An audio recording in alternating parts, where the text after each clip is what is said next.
All right, chat, let's have some fun. We're throwing it back in the time machine. We might as well just go all in, right? Just as if it was a brand new patch on a brand new day. I figured we should go through and rank all the original Overwatch heroes for Overwatch Classic and see how good they are. Yeah, I've been playing so much the last day. I was at some point, I said to chat, I said, my face hurts. My face hurt yesterday. So at like 11 p.m. I was like, dude, my face hurts from smiling all day. This sucks. All right, first up, Rein. Rein's pretty good. I wouldn't say Rein is the best, but definitely very good. Especially the Rein Zarias. They just hit different on the King's Row. You know what's funny? King's Row in Overwatch 2 doesn't hit the same. Third point dominated by Widows, but when the Rein Zarya is back, it hits just the same. It felt very good. I had a great time. So, you know what? May not be top tier, but it's up there. Roadhog. Roadhog I'm actually also going to throw in that A tier. Not always a super dominant pick. Actually, you know what? Nah, we're going to go all in. We're going to go S tier. The reason I'm going to go S tier for Hog is this. Even though I don't think he's the best tank, I think there's another tank that's better. The reason I'm going to put him in S is because the healing is so low and there's no healing, right? Is Hog actually has a crazy amount of self-sustain. And so when you get those games of one tank, 4 DPS, one support, you pick Hog and you survive. And there's no Ana, true, you make a good point. So you actually can live. Although I love the take a breather, like people actually understand what take a breather means now. Like his heal. The point of take a breather was he would stop and take a breather, right? Like he wasn't like running away, like keep running while he's going. Like he'd stop and then move on. You know what I mean? Like actually took a breather because he would take a second and stop moving. It made sense. It was funny, right? But yeah, good time. Zarya, I think Zarya is really good. I don't know if I want to put Zarya in S. I was gonna put one other tank in the S. I would say Zarya is higher than Rein though. Zarya is really good, and 2 Zaryas is actually kind of busted. The only reason I'm not gonna put it in S is because I want to put someone else up there, and I only want to put 2 tanks in S. I don't want to put more than that. But the only reason I would say Hog over Zarya is because Zarya isn't great in the solo tank, but is good everywhere else, like with Rein or with Winston. Hog can be just played anywhere. Hog can just be played anywhere at any time, and most people are going to be playing this mode solo, so like, you know what I mean? Being able to get to 100 power with both bubbles is crazy. It is actually crazy. It is actually crazy. I don't think it's the best tank though. I think Winston's the best tank. I think Winston's #1. There's a reason why back in the day the meta was 2 Winstons, 2 Cass, 2 Lucios at a certain point, but very different game than that back then. You know, it's funny. I feel like if you don't have a Mercy, you just don't get healed, period. Like if you don't have a Mercy, you don't get shit. And also Mercy builds res in like 15 seconds. Isn't it crazy?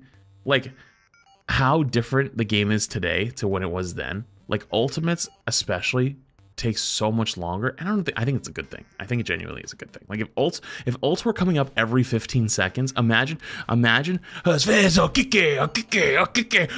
Juno all like all times, it would just be chaos. It would just be chaos. You know what I mean? Yeah, I think this is the way. All right, let's get it out of the way. F tier easily.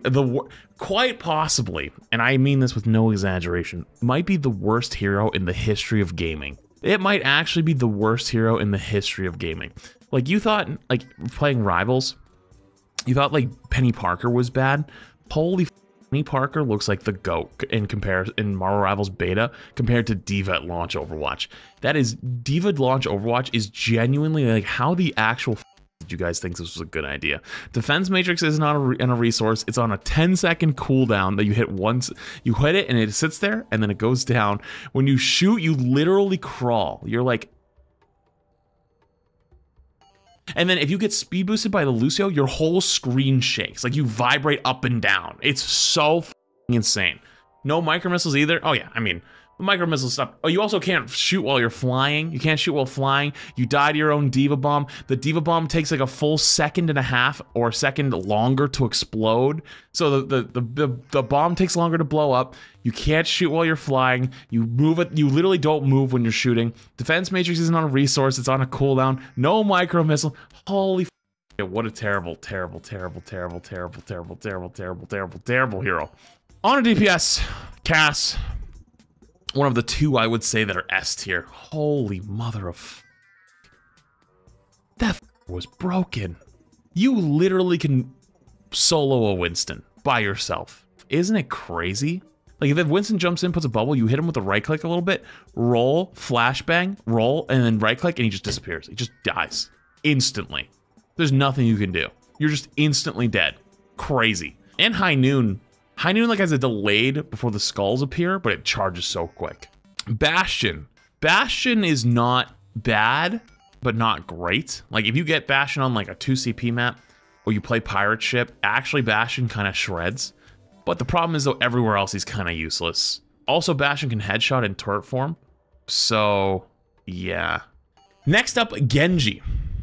You know what's funny? Back in 2016, everyone thought Genji was busted, like Giga Broken. I don't even think Genji's like top tier. I think he's like good. But like, we can beat him. Like, Cass beats him. Winston beats him. It's actually not that difficult. even 8-second blade doesn't feel insane. Okay, it does feel insane. It lasts forever, right? But here's the deal. For some reason, we were just really bad at dealing with movement heroes back in the day. And apparently, Genji was one of the big ones. But I'm gonna jump ahead right now because I'm talking about movement heroes. That isn't true for everybody, because holy mother of Tracer, like, Tracer deserves her own tier, to be honest with you. That character is basically the same as it is today, right? Like, Tracer in 2016 Overwatch Classic is almost the same exact character that exists today. It is actually almost 1-to-1. Like, the difference is like Pulse Bomb does less damage, and then Pulse Pistols have been adjusted a few times, and like range and fall off have been adjusted, right? But like, other than that, it's pretty much the same. And we've gone through 8 years of power creep since then.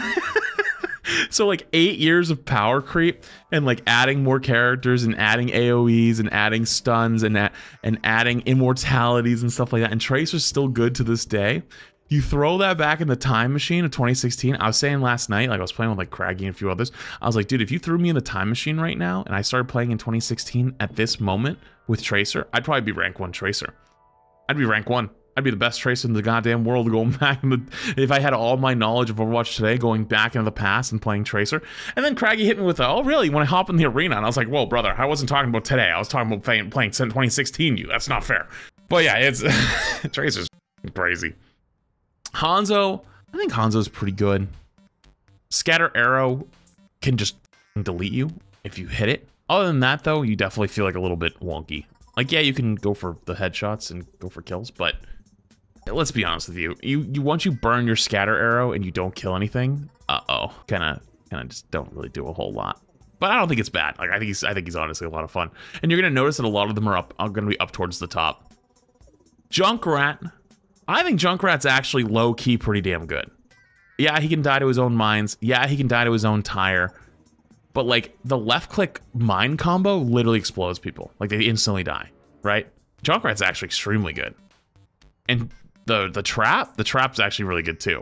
Like, you can't throw it as far, and it's not great as a cooldown, but if you get someone in the trap, they instantly just one shot. Like, one left click and a trap, they just die. Instantly. All over. Goodbye. Mei cooks. I want to put Mei here. I think Mei is genuinely better than Genji and Hanzo. That 500 HP per pillar, or 500 HP per pillars on the walls is crazy. Because like, you already saw back in old Overwatch now, there wasn't as much damage. Like characters couldn't do as much damage, right? Like, they just didn't. They shot slow. Like Junkrat, who does a lot of damage, shoots slower, right? Hanzo shoots pretty slow, right? You actually can't break the pillars. It's not possible. Like, you'd have to have the entire team focus one pillar just to have a chance of getting through. And typically, the reason why you're shooting the pillar is to save somebody on the other side, like a Rhino or a Zarya or something like that. You are not breaking through it. Bastion, but no, he can't. And I'll tell you why. The reason why Bastion can't is because a lot of times you play Mei on defense and you walk through the choke and get walled, which means Bastion has to jump into the choke and then set up. And like, Bastion's transform takes an hour. So you'd have to go like, oh, they put up a wall. And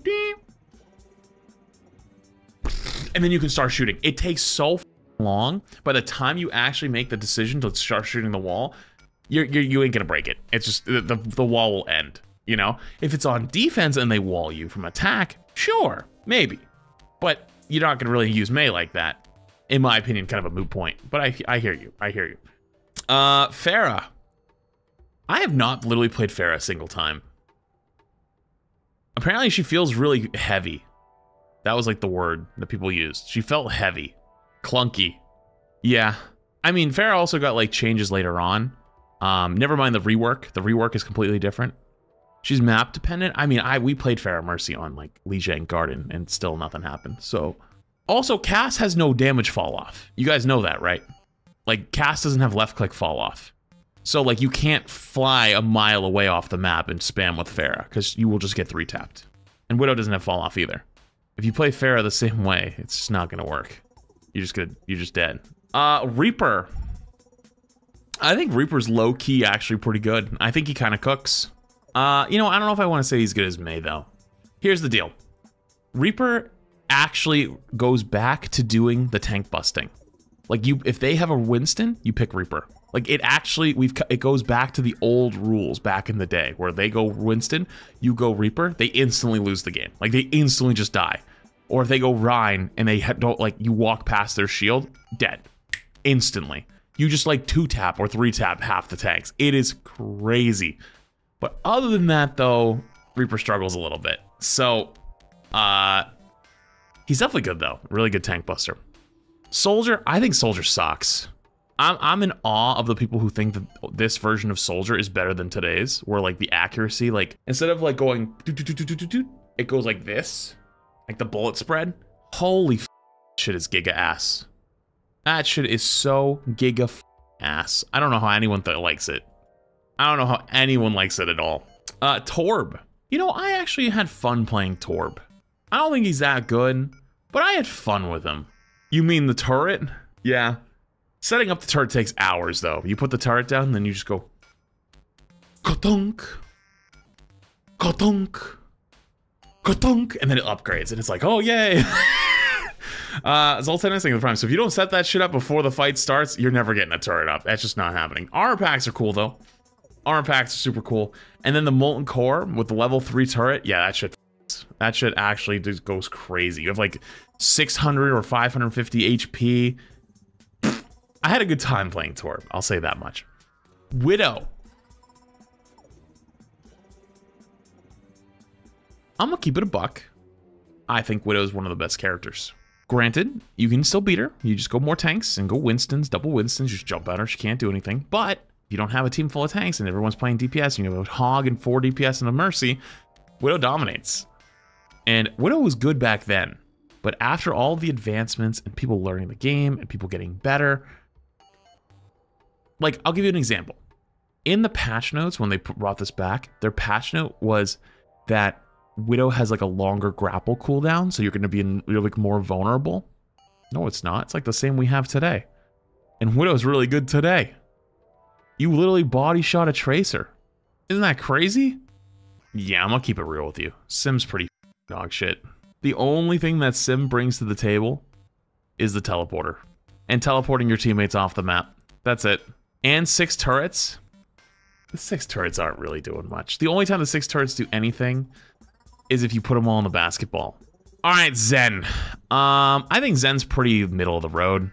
Not great. He has 150 HP. He can die so fast, but 50% Discord is insane. Yo, Big Ben, thank you for 5 gifted. Hey, appreciate you. Thank you, Big Gifted.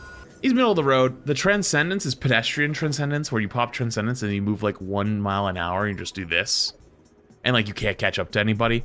You're like, everybody slow down, come back, please, come back. Like, you're so slow.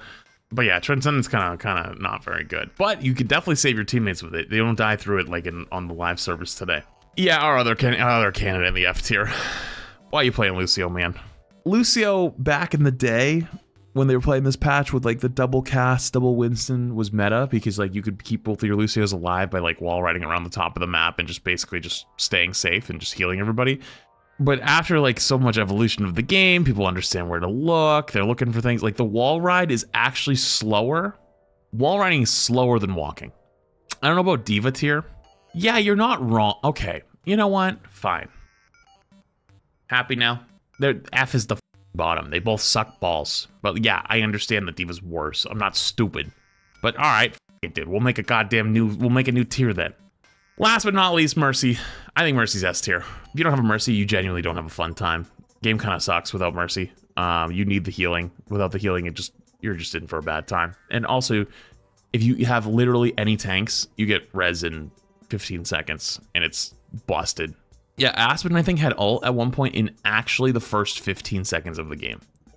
Like, unironically, the first 15 seconds of the game, Aspen had ult. We played a Hanamura, where I went up to the spawn, and I got a 25% ult fire strike, and then I got another one and got up to 40% ult, and then I got another one and got up to like 65% ult, and she had ult. Like, they hadn't even gotten to the choke yet to fight. She had ult. I was like, what? Anyways, there's your classic Overwatch tier list. I think it's fun. The event's going to be for 3 weeks. I think after this week, they're going to implement hero lock. So, like, only one hero per team. Or per team. So, that might make things a little bit more interesting / a little less chaotic. But yeah, should be a good time. Should be a good time.